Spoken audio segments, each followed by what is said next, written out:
Brethren, I want to hit on, I don't know, maybe this even may take more than one time, but brethren, pride. That's where I want to go tonight.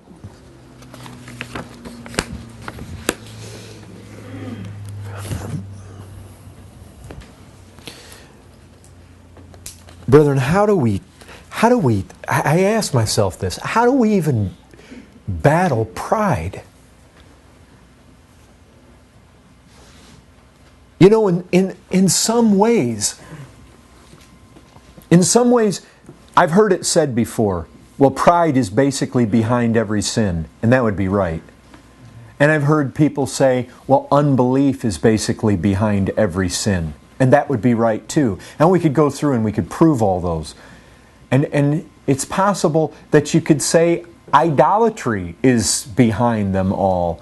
I mean, you know, we could say that we could prove a lot of things like this. But I thought, you know, one of the texts that's been jumping out at me? Well, let me just say this. If we're going to fight it, we need to see it. We need to identify it. Pride, brethren, you know what basically pride is? Well, or maybe we could take it to the other extreme. You know what humility is? Humility is basically saying, I am nothing, and God is everything. And pride is when we say we're something. That's basically it. And when Jesus starts His characteristics in the Sermon on the Mount of what a true Christian is like, the first one, blessed are the poor in spirit. Brethren, that's the heart of the matter. Now think with me here. Jesus said this. He looks at the Jews one day, some of these folks, and He says, how can you believe? This comes out of John's Gospel. How can you believe, you who desire glory from one another? You remember Him saying that?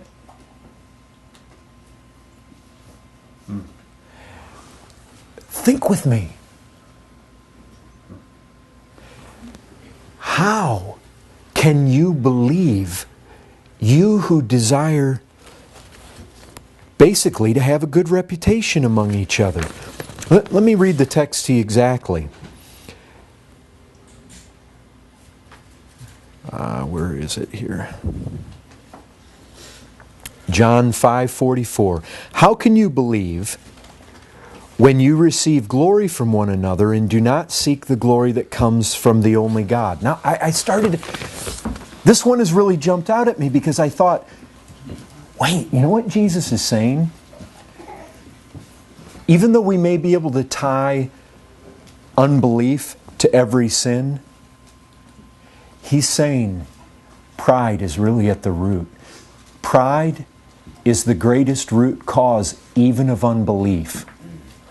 He says, you will not believe. You are full of unbelief because you seek applause from one another. And I got to thinking about that. What should that tell us as Christians? Does that teach us anything about the battle? And I got to thinking, well, why can't they believe? Because they desire. But I got to thinking, what is it? Brethren, what is it? I mean, what is it about pride? We don't want to look weak. Because basically humility is saying, I'm nothing. And I need a crutch. And I need help. And I need God. I need Christ. I need what He did for me. I am nothing. I'm poor in spirit. Not just because I think I'm poor in spirit. I'm poor in spirit because I see myself the way I really am. I am absolutely incapable of any spiritual good whatsoever. I come to God as an utter sinner. My righteousnesses are filthy rags. The best things I've ever done in my life outside of Christ are absolutely an abhorrence to God. He cannot accept them. I have nothing to offer Him. I am totally undone based on my own merits. None of it was good, ever, at all. None of it. And I got to thinking about this. Brethren, this is such a hindrance. We want to be thought well of. It is so innately Adamic, natural, ingrained in our flesh. We want people to like us. And so we want to portray ourselves as likable. We like when people want to be around us. We like when people want to compliment us. We like when we're able to do something well and be recognized for it. There is something in us that just pulses with that. And He says, you can't believe. In other words, when people are having a difficulty believing, I've heard John Piper say this. He said, you know, the real issue behind why some people just can't understand doctrines like election, it's not because they're incomprehensible. It's because of their pride. And that's so true.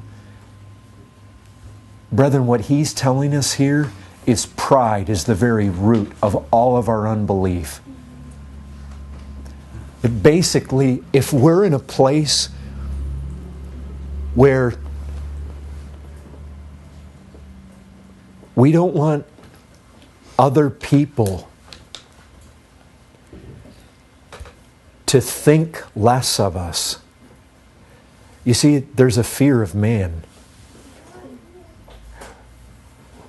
We're not willing to become nothing because it's going to destroy our reputation. Brethren, we're people that thrive on reputation.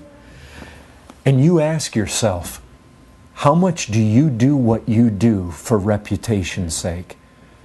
How much do you do? Brethren, it's amazing in the church how many people want to preach. Amazing in the church how few people want to scrub the bathrooms. Why is that? Well, we don't want to take the lowest seat. And what if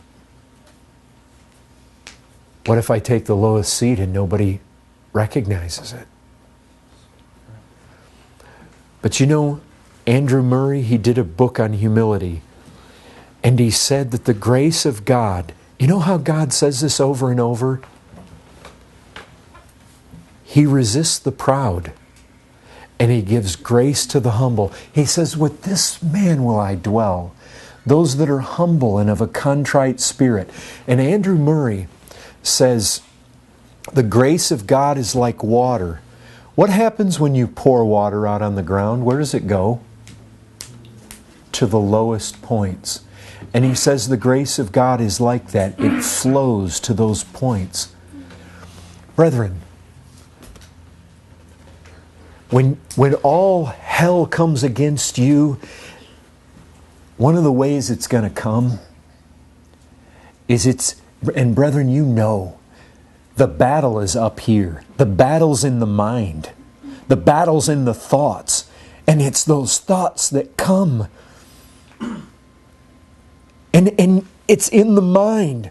You want the glory. You want the attention. You want the reputation. You want to be recognized. You want to be thought well of. And brethren, if you start really thinking and you really start asking yourself, you start examining your motives for things, You will find this behind so many, so much, so often. I remember Jim Elliot, upon reading David Brainerd's diary, both very godly young men. But Elliot said, reading Brainerd, I'm moved to confess pride hourly. Brother, let me tell you something. I just came through 2 Chronicles. You know what was amazing to me? Listen to this. God's people wrestle with this. The temptation for this is huge. Asa. Anybody know Asa? Who was he? Listen. 2 Chronicles 14:2. Don't look there, just listen. Asa did what was good and right in the eyes of the Lord his God. 2 Chronicles 15:17. The heart of Asa was wholly true all his days. Here's a man of God. But you know what struck me? I'm reading about all these good kings. In 2 Chronicles 16:7, at that time, Hanani, the seer, came to Asa, king of Judah, and said to him, because you relied on the king of Syria and did not rely on the Lord your God, the army of the king of Syria has escaped you. Were not the Ethiopians and the Libyans a huge army, many chariots and horsemen? Yet because you relied on the Lord, He gave them into your hand. For the eyes of the Lord run to and fro throughout all the earth to give strong support to those whose heart is blameless. You see, there was a point in his life where he said, Lord, we can't beat this enemy. It's just too great. We're powerless. This is, brethren, this is the heart of humility. The heart of humility is a proper estimation of self, that we are nothing. Brethren, do you get a feel? God created His creation to be entirely dependent upon Him. You see, Scripture just shows us these verses. From whom, the Father of lights, from whom every good and perfect gift. Brethren, what God wants us to see is from His hand comes everything. He wants us to be absolutely dependent on Him. Here's Asa. Hanani says to him, the eyes of the Lord run to and fro throughout the whole earth to give strong support to those whose heart is blameless toward Him. You have done foolishly in this, for from now on you will have wars. And Asa was angry with the seer and put him in stocks in prison, for he was in a rage with him because of this. And Asa inflicted cruelties upon some of the people at that same time. Here's a king. Here's a good man. And he was overcome with pride. Jehoshaphat.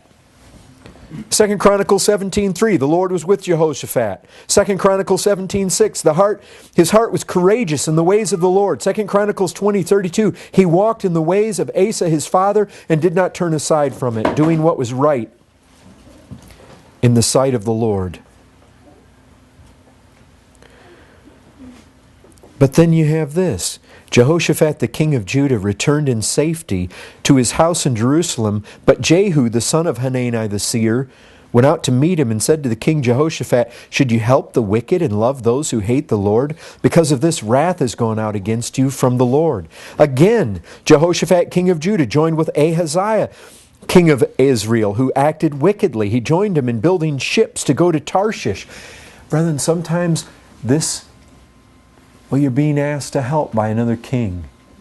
You want to save face. You going to go out to war with me? You don't want to seem to be a coward, right? And so he joined with them, desiring the approval of man. And he's faulted. This was a good man. Hezekiah.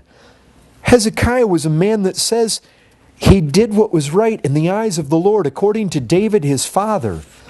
But then you have this. But Hezekiah, 2 Chronicles 32:25, Hezekiah did not make return according to the benefit done to him, for his heart was proud. Therefore wrath came upon him and Judah and Jerusalem. God poured out some good thing upon him, And he began to think he didn't give the due return to the Lord. He didn't give the due thanks. Uzziah, here's another one. A good king. Reigned 52 years in Jerusalem. He did what was right in the eyes of the Lord. But when he was strong, he grew proud to his destruction. He was unfaithful to the Lord his God, entered the temple of the Lord to burn incense on the altar of incense. But Azariah the priest went in after him with 80 priests of the Lord, who were men of valor, and they withstood King Uzziah, and said to him, "It is not for you, Uzziah, to burn incense to the Lord, but for the priests, the sons of Aaron. Go out of the sanctuary." And Uzziah was angry, and God gave him leprosy. You have Josiah. We know about Josiah. He didn't turn aside from the ways of the Lord to the right hand or the left. But you remember what happened when Necho, king of Egypt, came out?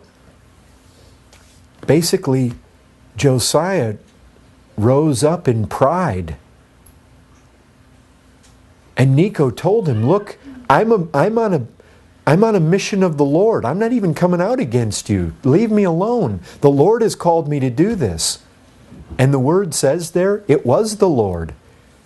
And Josiah rose up,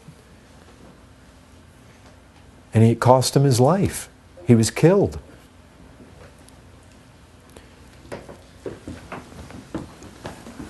Well, brethren, how do we fight pride? One thing is we begin to acknowledge it. Basically, the heart and soul of humility is entire dependence on the Lord. And brethren, I can tell you this. The heart and soul of humility is not running around confessing your sin all the time. That doesn't, look, now listen to me very carefully. That doesn't mean there isn't a place for confessing our sin one to another. But what I mean is this. If I take Paul as my example, do you know what? He never confessed sin from his own pen once. You ever notice that? But you know what he did? He constantly was recalling what he used to be before he was saved. And brethren, I think he was constantly remembering grace, but he was also remembering that grace presently made him what he was. And he was actually able to outrun even the other apostles.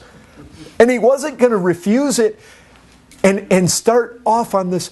It's amazing to me that we never see him confess his own sin once as a believer.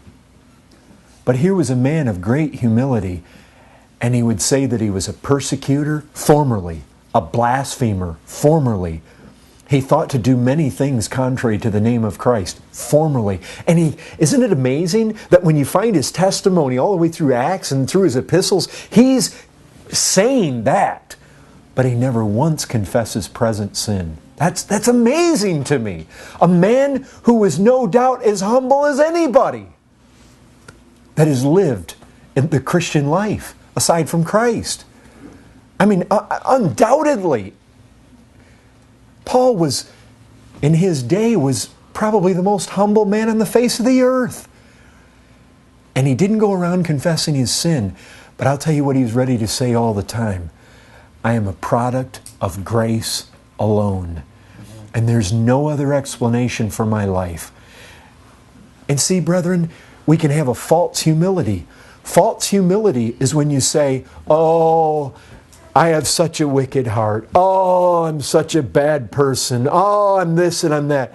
Brethren, people like that, that's a false humility, because I'll tell you what, true Christians do know the power of God in their life. They do know the power of walking in the Spirit. They do know a life where sin's dominion is broken. And brethren, as much as we see it, we need to be giving thanks for it. Just saying, "Oh, wretched man that I am," and walking around in that mindset all the time, that doesn't do God honor. And you don't see Paul doing that. You see Paul walking around at times saying, "I have a clear conscience. I don't even know any sin against myself." He says that, brethren. But he was very quick to say, but I tell you, this hellhole God pulled me out of. And that's not to say that Paul thought he was perfect. It's just very interesting to me that in wanting to express a Christ-like humility, he doesn't belabor his own sin all the time. And I just think that's noteworthy. But brethren, we should be consumed with grace all the time. Brethren, remember what you were. Remember what you are. Remember what you are even now without Christ. Let it all come back there. Brethren, we need to remember. We need to remember constantly what Christ is. Remember Christ. I mean, that's one of the things. Christ said, "Learn of me, for I am meek and lowly in spirit." He's meek and lowly. He was humble. And he said, "Learn of him." Brethren, one of the things that you and I are going to need to do as we do battle with this is you need to picture Christ. The Scripture says he didn't please himself. I mean, he basically lived his life totally submitting to his Father's will. Brethren, are we self-willed? Are we doing what we do because we want to do it without regard to what God says in His Word? Brethren, when Jesus said this, Jesus said, "If anyone would come after me, let him deny himself, take up his cross, and follow me."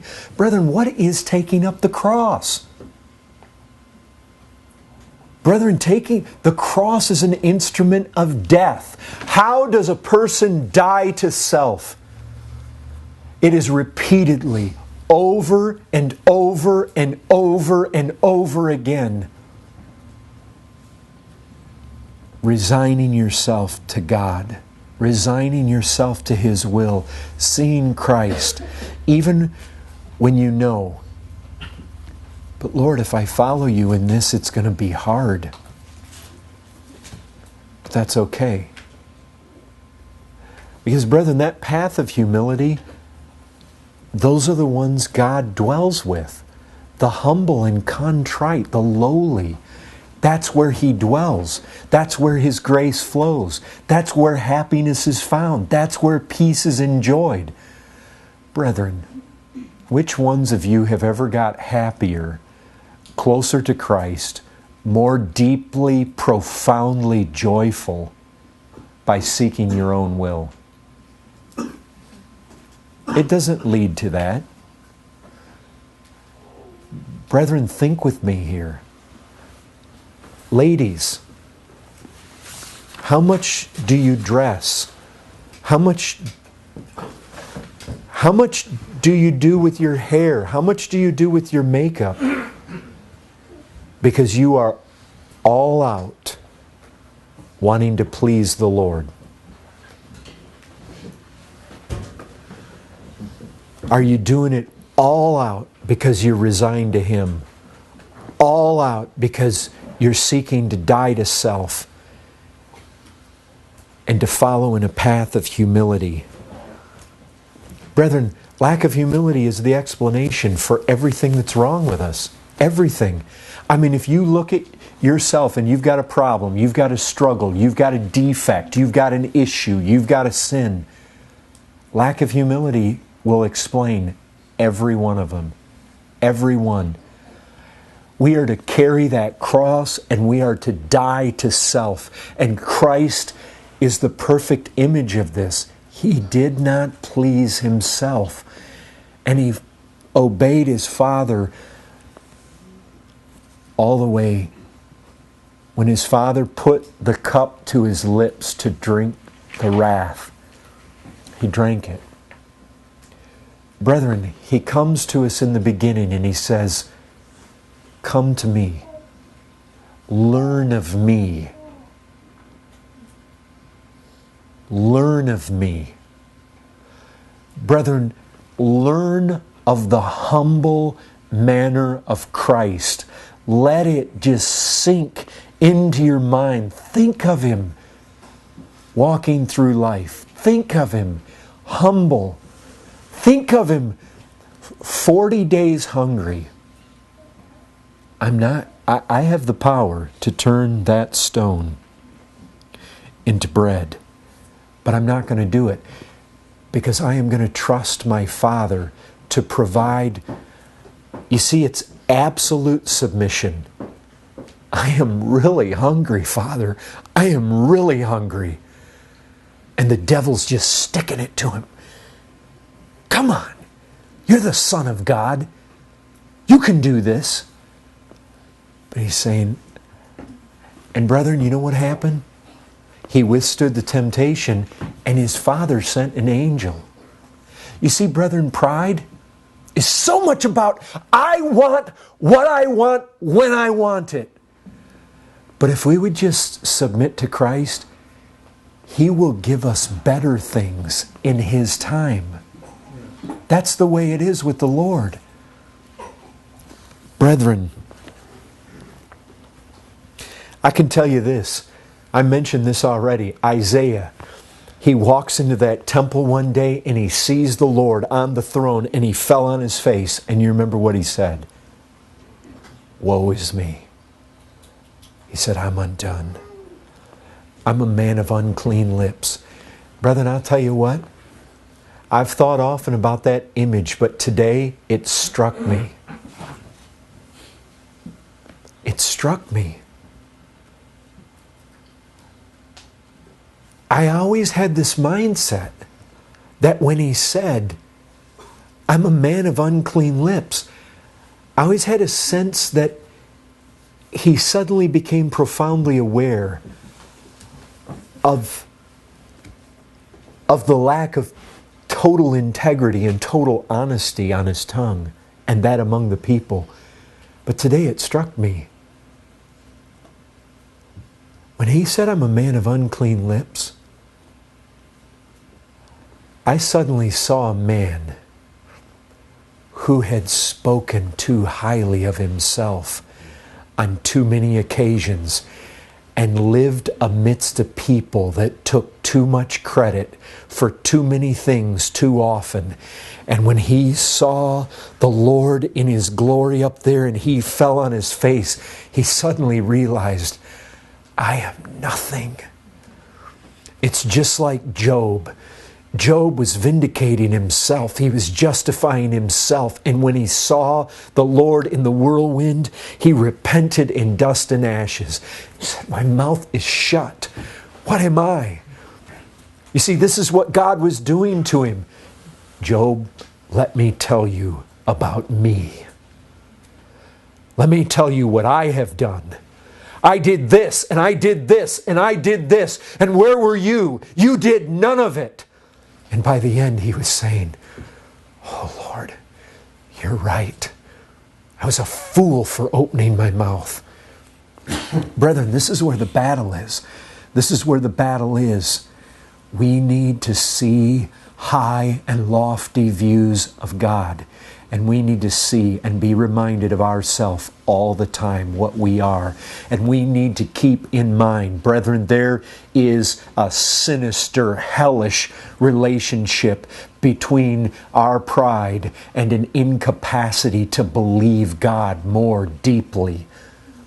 How can you believe?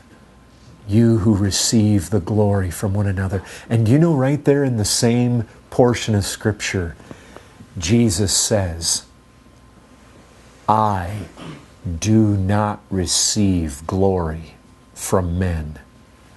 Man, that hit me too today. Wow. I never saw that text so profoundly tied to the humility of Christ and to the pride of man the way I did today.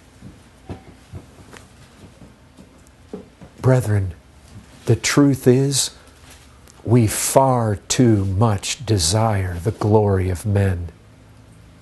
I do. I do. And this is the heart of the matter. And you're not going to battle this thing unless you identify it. Brethren, it's a problem with God's people. And you can have great gifts. Again, as Andrew Murray said, he said the biggest dead giveaway to counterfeit holiness is a lack of humility. Strikes deep. Can you see Jesus? He washes their feet at the Last Supper. He's washing their feet. If there's ever a humble thing, something a slave did, He's washing their feet. The Lord of glory. And when He gets done, He says, I've given you an example. And the guys are arguing over who's going to be the greatest. Have you ever read that? That was taking place at the Last Supper. They were arguing about, here He is saying, my body which is broken for you. It's like Matt has told us before, the washing of the feet. It's a little picture of the cross. Christ not coming to serve Himself, but to serve. In absolute humility, not coming to take glory from any man. He washes their feet and He says, now I've given you an example of humbleness, of love. And they're arguing about who would be the greatest. Now obviously I don't know exactly the sequence, but it happened at the same occasion. Brethren, I'll tell you this. When the Spirit of God came on Pentecost, a humility came into those people, those disciples, that they didn't have before that. The power of God came upon them. Peter so feared the disapproval of men that he denied the Lord in front of little girls, little maidens. Brethren, that's pride. He didn't want to be thought badly of or disapproved of among these people. And when the Spirit of God came, there he was before the Sanhedrin. Listen, brethren, we may credit boldness there, but also humility. Because now he's ready to say, not let's have a discussion about who's going to be the greatest.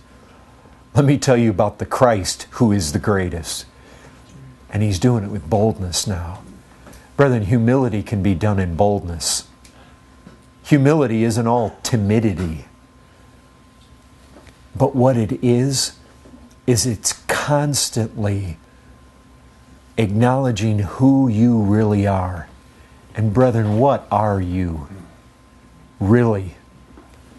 Everything you have came from God, and He can take any of it away. Except that, of course, which He promises never to take away.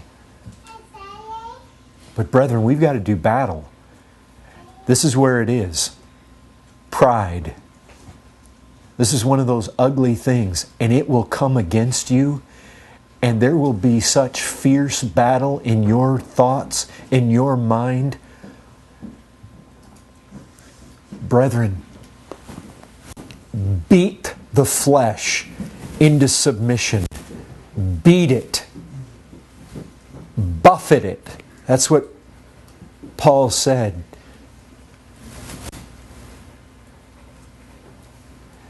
Listen, God says this, humble yourself, through Peter again, humble yourself, therefore, under the mighty hand of God, and He will exalt you in due time. Casting all your care upon Him. Humble yourself. Brethren, one of the ways you're going to do battle, purposely do that which is the most humbling thing to your flesh. Purposely. Brethren, I'm serious here.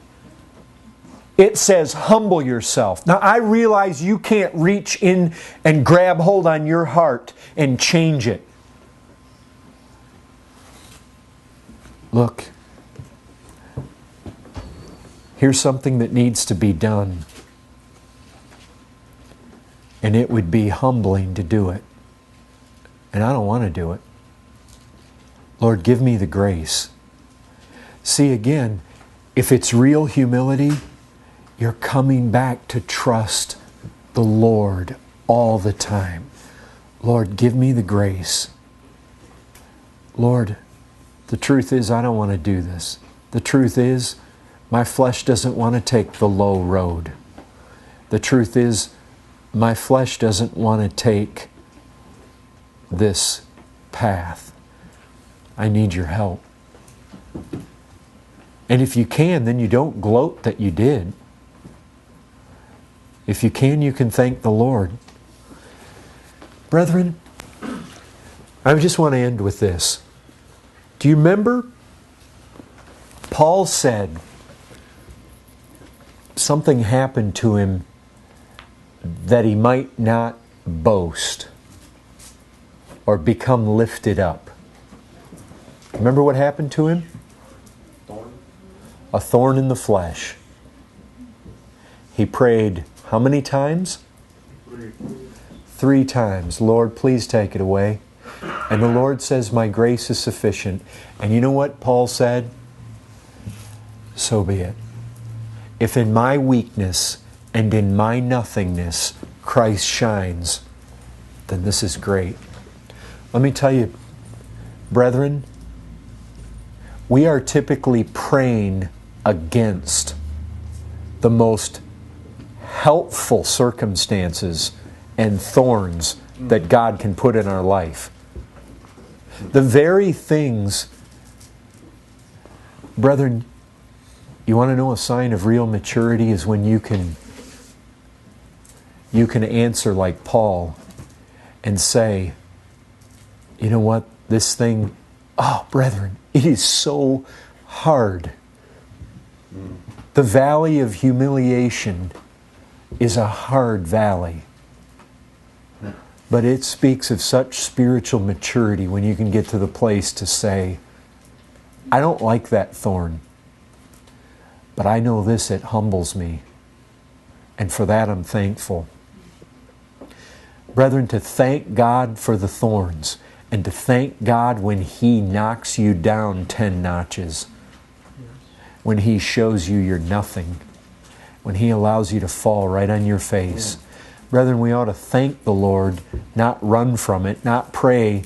You know, most of the time we're praying to the Lord to take away the very thing that would do us so much good to have. Pray for it. Brethren, let me tell you this. God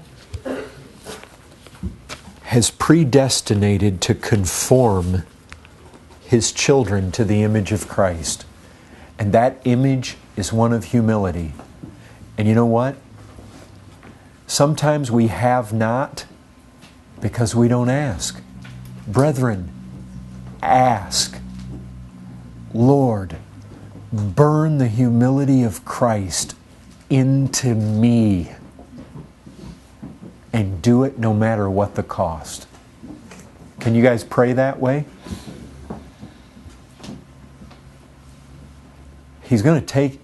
Look, if you want what is most valuable and you want to win this battle and you want to overcome, then I highly recommend you pray that way. You want to become more like Christ? Then pray for that humility. Humility doesn't get burned into us down the easy road. It gets burned into us through the thorns, typically. But if you have a real hunger and thirst after righteousness, then you should not be afraid to pray this way. Brethren, if God gives you the thorns and in the end all it does is shows your weakness all the more, and it just shows everybody else that you're nothing, because that's what you are, and that's what I am. And if it just reveals that, and that weakness just surfaces, and Christ can pour His grace in so that He is more recognized, and He is more thanked, and He is seen to be greater. Brethren, this is why the Lord calls the stupid and the poor and those that just aren't very much in the eyes of the world. Why? So that when people boast, they boast in the Lord.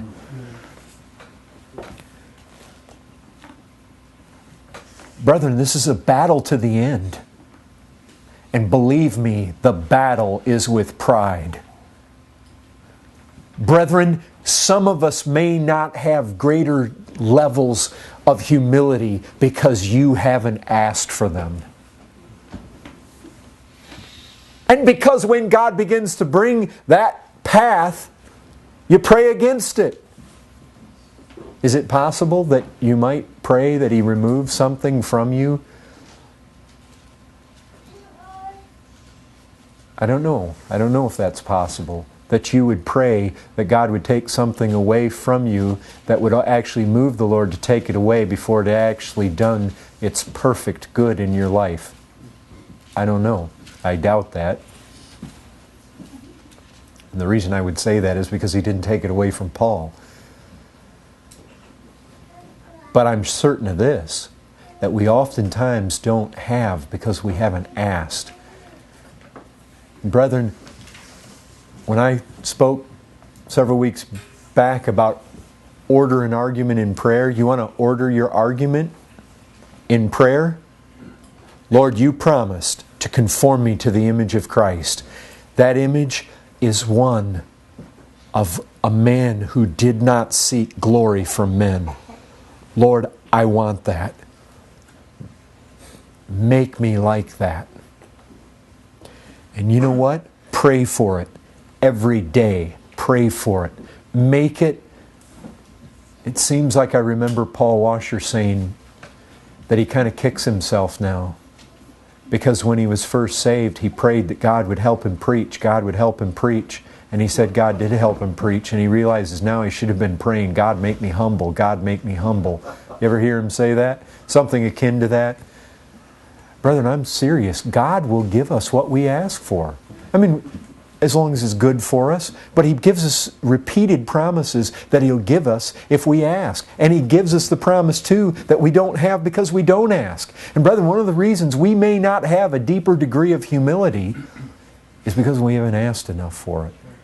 And it may be because we haven't put a high enough premium on it.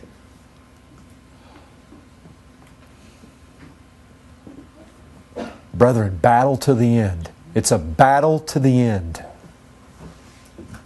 Well, God help us to fight. Anybody want to say anything or any last comments here before we...